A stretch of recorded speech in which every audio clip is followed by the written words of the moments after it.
하나님 말씀은 누가복음 1장 26절로 38절입니다. 우리 핵심 주제 같이 보십니다. 시작. 참된 순종은 우리의 상황과 생각을 내려놓는 것입니다. 천사 가브리엘은 마리아를 찾아와 그녀를 은혜 받은 자라고 불렀습니다. 하나님께서 그녀를 통해 구세주를 이 땅에 보내시기로 작정하셨기 때문입니다. 마리아는 하나님의 뜻에 온전히 순종했습니다. 그 순종의 결과 이 땅에 예수 그리스도께서 오셨습니다. 이처럼 우리가 삶의 현장에서 온전히 순종할 때 우리는 하나님의 구원이 임하는 역사를 경험하게 됩니다. 아멘.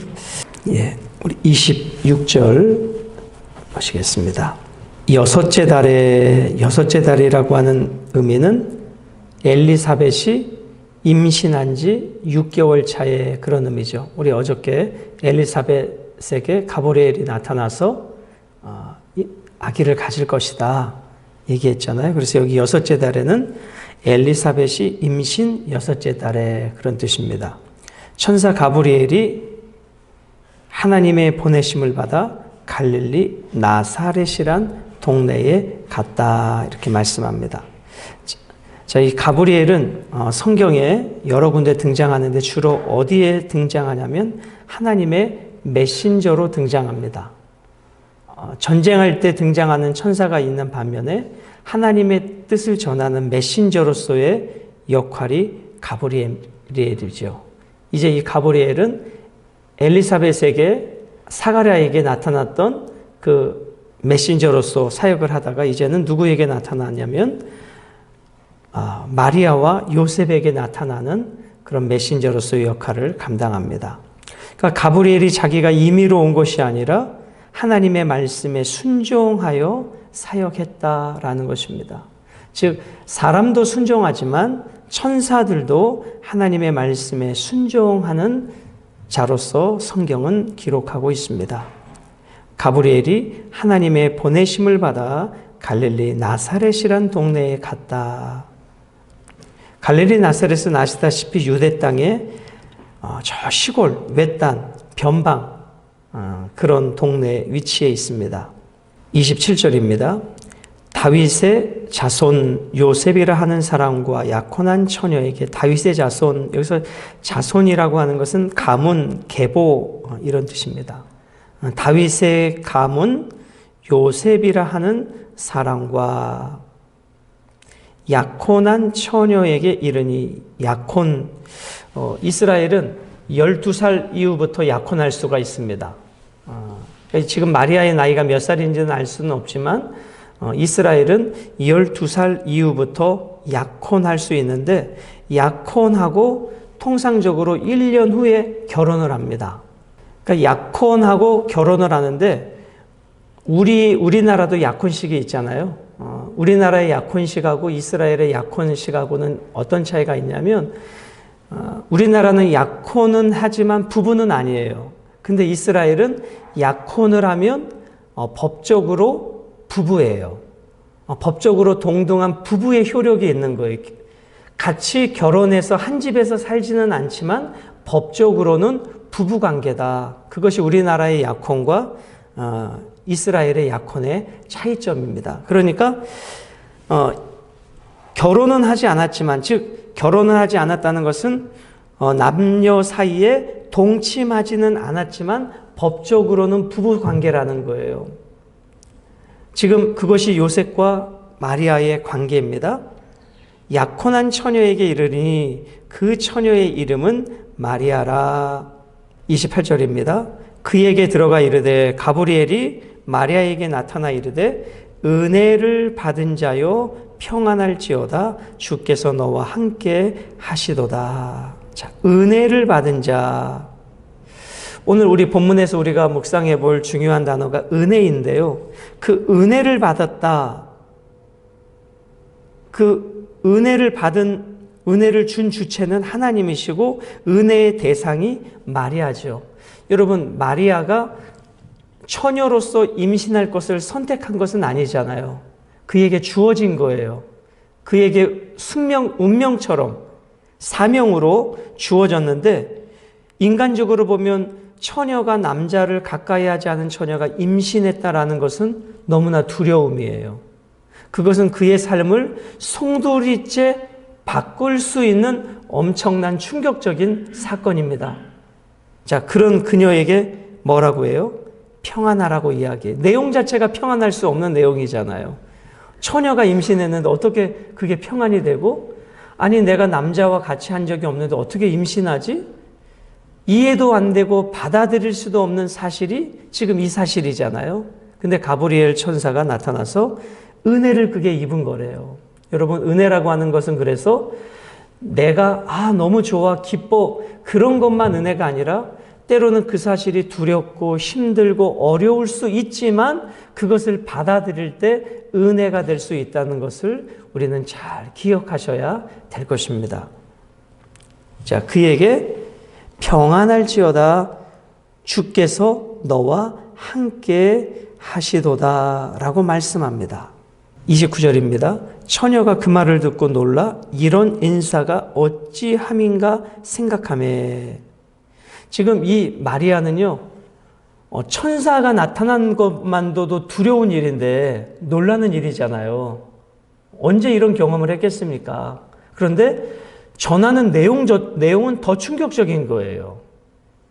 그래서 이런 인사가 어찌함인가 생각했다. 자, 그때 마리아의 나이가 10대니까 우리나라의 10대 여학생을 한번 생각해 보세요. 그때 그런 여학생에게 이런 천사가 나타나서 이런 소식을 전한다고 했을 때 어떤 반응이 있겠는가 하는 것이죠. 자, 천사가 이렇게 말합니다. 30절에 천사가 이르되 마리아요 무서워하지 말라. 내가 하나님께 은혜를 입었느니라. 은혜를 입었다. 자, 은혜를 입었다라고 하는 것은 조금 문법적으로 말씀을 드리면 마리아의 입장에서는 수동태예요. 그죠? 마리아가 원한 게 아니에요. 당한 거예요. 은혜를 입은 거예요. 그러니까 오늘 이 본문의 강조점은 하나님의 선택에 초점이 있는 거예요. 하나님의 주권에. 그러니까 하나님이 선택한 그 자체가 뭐예요? 그게 은혜예요. 물론 선택받은 마리아는 고난의 시간, 역경의 시간을 지나야 돼요. 그런데 그게 은혜래요. 그러니까 우리가 인간 편에서 나 은혜 받았어라고 할 때는 기분도 좋고 기쁘고 즐겁고 행복할 거라고 생각하지만 오늘 이 마리아의 입장에서는 인간 편에서는 받아들이고 싶지 않은 일이잖아요. 여러 가지가 걸리는 문제이기 때문입니다. 이제 한 걸음 더 나가서 이렇게 이야기해요. 31절. 보라, 내가 잉태하여 아들을 낳으리니 그 이름을 누구라 하라? 예수라 하라. 예수라 하라. 자, 예수라고 하는 이름의 뜻을 가진 구약의 사람이 있어요. 여호수아. 모세의 후계자 여호수아가 히브리어로 예수예요. 예수가 히브리어로 여호수아예요. 그 뜻은 뭐냐면 여호와는 구원이시다, 그런 뜻이에요. 마태복음에 보면 아들을 낳으리니 그의 이름을 예수라 하라. 이는 그가 자기 백성을 저희 죄에서 구원할 자이심이라 하니라 말씀하시거든요. 자, 그럼 여기서는 천사가 누구에게 나타났습니까? 마리아에게 나타났어요. 그럼 마태복음을 우리 한번 보실까요? 그 천사가 누구에게 나타났는가? 마태복음에 보면 1장 18절 19절 우리 자막을 한번 보세요. 예수 그리스도의 나심은 이러하니라. 그의 어머니 마리아가 요셉과 약혼하고 동거하기 전에 성령으로 잉태된 것이 나타났더니 그의 남편 요셉은 의로운 사람이라 그를 드러내지 아니하고 가만히 끊고자 하여. 자, 누가복음은 마리아의 시각에서 기록이 됐어요. 천사가 나타난 게. 마태복음은 누구의 시각으로 기록했냐면 요셉의 시각으로 기록한 거예요. 그러니까 천사가 마리아에게도 나타나고 요셉에게도 나타나서 이 사실을 알려준 거죠. 자, 마리아는 내가 남자를 가까이 하지도 않았는데 임신했다라는 사실을 받아들인다는 전제 조건은 뭐예요? 내 약혼한 남편감 요셉으로부터 버림받을 각오를 해야 되는 거예요. 그렇잖아요. 여러분, 우리나라 지금과 같이 개방된 사회에서도 결혼 전에 나와 약혼한 사이가 다른 사람하고 성관계를 했다. 거기다가 임신까지 했다. 누가 그 사람을 배우자로 받아들일 수 있겠습니까? 그러나 2000년 전에는 더한 사회였잖아요. 약혼했는데 그 여자가 임신을 했다? 모세 율법에는 돌로 쳐 죽여야 되는 거예요. 그러니까 마리아가 그 사실을 받아들인다는 사실은 하나님 말씀하시니까 받아들이지 그 정도가 아니라 목숨 내건 순종이라는 거예요. 가족한테 버림받아야 되고 약혼자한테 버림받아야 되고 사회적으로 매장당하는 일이에요. 그런데 그게 성경에는 은혜래요. 우리가 생각하는 은혜의 개념과 하나님의 관점의 은혜는 다른 거예요. 그럼 요셉의 입장에서는 생각해 보세요. 마리아는 몸으로 10달을 임신을 해야 돼요. 그럼 요셉은 나와 약혼한 여자가 임신을 했어요. 그럼 어떻게 해야 됩니까? 사람들에게 알리고 그 여자를 돌로 쳐 죽여야 돼요. 모세율법은. 그런데 마태복음의 시각은 요셉은 어떻게 했어요? 소문내지 않고 조용히 약혼한 관계를 끊고자 했어요. 왜요? 그 여자를 지켜주기 위해서. 약혼한 자가 임신을 하면 돌로 쳐 죽여야 되는데 내가 사랑해서 약혼한 여자가 지금 임신했대요. 그런데 그가 성령으로 잉태했다라고 하는 사실이 요셉에게 믿어지는 일이에요? 안 믿어지는 일이에요? 듣도 보도 못한 일이잖아요. 안 믿어지는 거예요. 내가 이 여인을 지켜낼 수 있는 나의 사랑은 조용히 끊어내는 것이다. 소문내지 않고 조용히 약혼했던 것을 파혼하는 것이다. 요셉은 그렇게 접근을 하고 있었던 것입니다. 32절 그가 큰 자가 되고 지극히 높으신 이의 아들이라 일컬어질 것이요 주 하나님께서 그 조상 다윗의 왕위를 그에게 주시리니. 자, 우리가 어저께 세례 요한을 소개할 때는 어떻게 소개했었죠? 주의 큰 자 이렇게 소개를 했었잖아요. 어제 세례 요한을 소개할 때 주 앞에 큰 자, 그렇죠. 그래서 여자가 나온 중에 이보다 큰 자가 없다. 세례 요한은 어제 그렇게 소개가 됐었잖아요. 주의 큰 자. 그런데 예수님은 어떻게 소개됐어요? 그냥 큰 자예요. 수식어가 없어요. 이 그냥 큰 자라고 하는 것은 누구에게 쓰는 표현이냐면 비교 불가 대상에게 쓰는 표현이에요. 즉 하나님께만 사용할 수 있는 표현이에요. 그러니까 세례 요한은 사람의 기준으로 비교해서 큰 자였고 오늘 여기 그가 큰 자가 되고 이 큰 자는 하나님에게만 해당되어지는 절대자에게 누구와 비교할 수 없는 그 대상에게 쓰는 표현이 그냥 큰 자예요. 어제 세례 요한하고 좀 다른 표현이죠. 지극히 높으신 이의 아들, 지극히 높으신 이는 누구를 말하죠? 성부 하나님을 말하죠. 성부 하나님, 성삼위일체 할 때 성부 하나님의 아들, 제2위 하나님이신 성자 예수님이 되는 것이죠. 주 하나님께서 그 조상 다윗의 왕위를 그에게 주시리니. 즉 다윗의 가문을 통해서 메시아가 오신다. 유대인들은 그렇게 알고 있잖아요. 성경이 그렇게 예언됐고 그래서 바로 이분이 성경에 예언된 그 메시아다. 그런 의미를 말씀하고 있는 것입니다. 33절 영원히 야곱의 집을 왕으로 다스릴 것이며 그 나라가 무궁하리라. 자, 야곱의 집 두 가지 의미가 있습니다. 야곱의 집은 혈통적으로 이스라엘을 말해요. 여기서 야곱의 집은 혈통적. 그리고 영적으로는 영적 이스라엘을 말해요. 영적 이스라엘은 누굽니까? 아브라함의 자손들, 즉 성도들을 말하죠.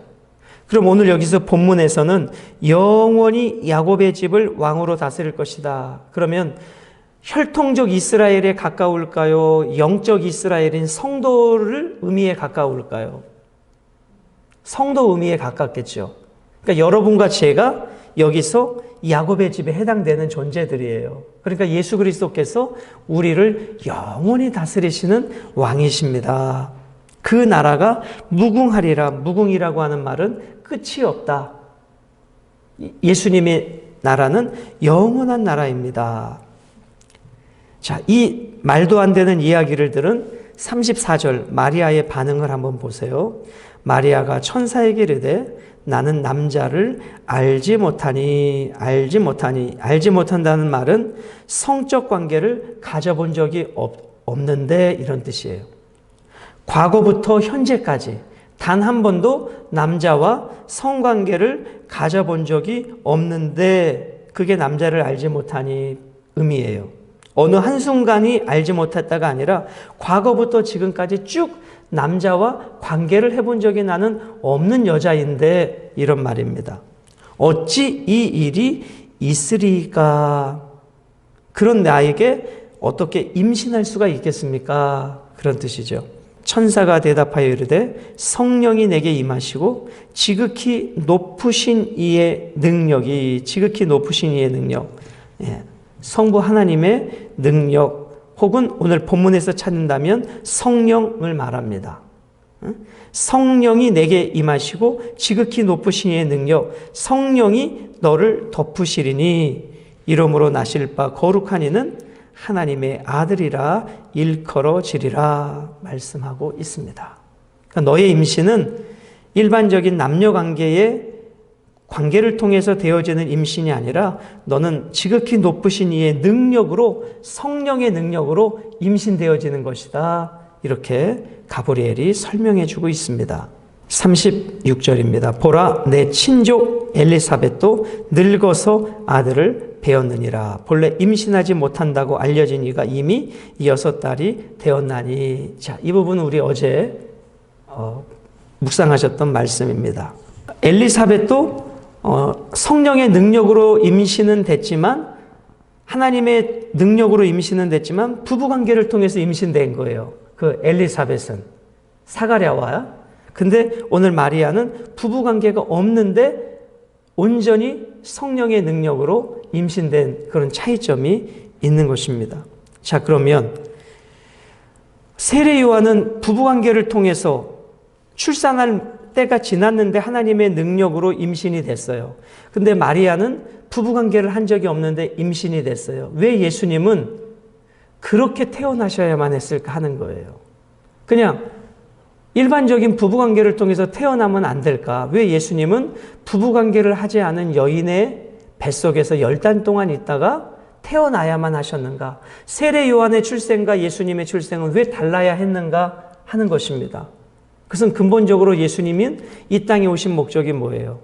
인류의 죄를 위해 십자가 지시는 구속주로 오시기 위함이잖아요. 그러니까 구속주는 두 가지 요건이 갖춰져야 돼요. 하나는 완전한 사람이어야 돼요. 그러니까 사람을 통해서 와야 돼요. 그리고 또 하나는 죄가 없어야 돼요.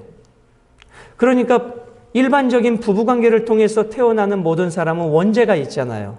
그러니까 죄인이에요. 그러니까 예수님은 죄인으로 오시면 안 되기 때문에 성령으로 잉태되셔야만 했던 거예요. 그래서 두 가지, 죄가 없으면서 완전한 인간으로 오시기 위해서 성령으로 잉태되셨다라는 것입니다. 인류 역사의 유일한 여인이 마리아인 것이죠. 37절입니다. 대저 하나님의 모든 말씀은 능하지 못하심이 없느니라. 자, 이래 가브리엘이 여기까지 설명했습니다. 38절입니다. 마리아가 이르되 주의 여종이오니. 여종이라고 하는 것은 어떤 의미가 있냐면 철저하게 주인에게 예속된 능력 없는 계집종을 말합니다.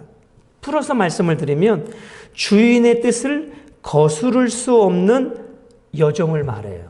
그게 주의 여종이오니 이 말이에요. 나는 주님이 그렇게 말씀하시면 주님의 뜻을 거역할 수 없는 계집종입니다. 그런 뜻이죠. 주의 여종이오니 말씀대로 내게 이루어지이다 하매 천사가 떠나가니라. 이것을 어떻게 마리아가 주의 계집종이오니 말씀대로 내게 이루어지이다 이렇게 반응할 수 있을까요? 아까 말씀드렸죠. 이 임신이 갖고 있는 의미가 무엇인지. 10대의 인생의 경험도 별로 없는 10대 여인이 말도 안 되는 이러한 이야기를 들을 때 그 말을 어떻게 순종으로 받아들일 수 있을까? 그런데 이 순종의 마음을 주신 것도 결국은 무엇이었을까? 아까 은혜였다는 거예요. 즉 마리아 편에서 순종한 것 같지만 순종할 수 있도록 도와주신 것도 뭐였어요? 은혜였다는 거예요. 즉 은혜를 입은 사람이 결국은 뭐 하는가? 순종하는 거예요. 저는 이 말씀을 묵상하면서 마리아가 믿음이 좋아서 순종했겠지, 그런 결론에 이르기보다는 결국은 마리아가 말도 안 되는 그 말씀을 받아들이는 것 자체가 아까 은혜를 받은 자여 평안할지어다, 그 은혜가 마리아의 마음을 사로잡은 것입니다. 그래서 저는 이렇게 적어봤어요. 내가 원하는 정답은 아니지만 마리아는 순종의 길을 선택했습니다. 인간적으로는 원하고 싶지 않은 길이에요. 남편으로부터 버림받고 가족들로부터 버림받고 사회적으로 매장당할 수 있는 것이 처녀의 임신이잖아요. 그 시대에. 그런데 그것을 받아들인다.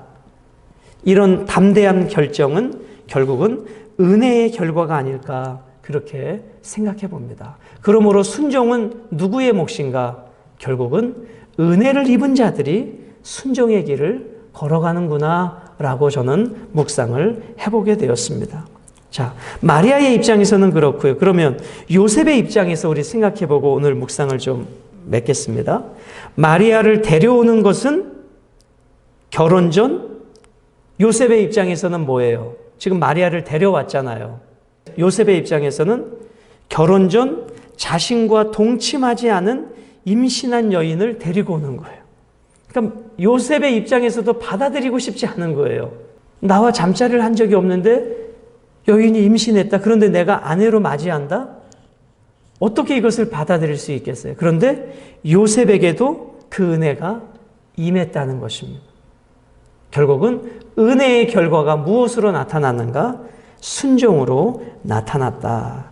그래서 저는 여기 적용의 한 줄을 이렇게 적어봤습니다. 은혜를 입은 자의 삶, 그것은 순종의 기적을 이룬다. 그렇게 한번 생각해 봤습니다. 남들이 볼 때는 이해가 안 되고 받아들일 수 없는 일이지만 결국은 은혜를 입은 자의 몫인 것이죠. 그 고난도 은혜를 입은 자의 몫이고 그에게 주시는 영광도 은혜를 입은 자의 몫이었다는 것입니다. 사랑하는 여러분, 오늘도 이 본문을 통해서 때로는 우리의 삶에 말도 안 되는 요구들이 주어질 때 하나님이 주신 은혜로 두렵고 무서움을 넘어 평안을 누리시고 순종으로 기적을 만들어가는 우리 모두가 되시기를 주님의 이름으로 축복합니다. 우리 기도드리시겠습니다.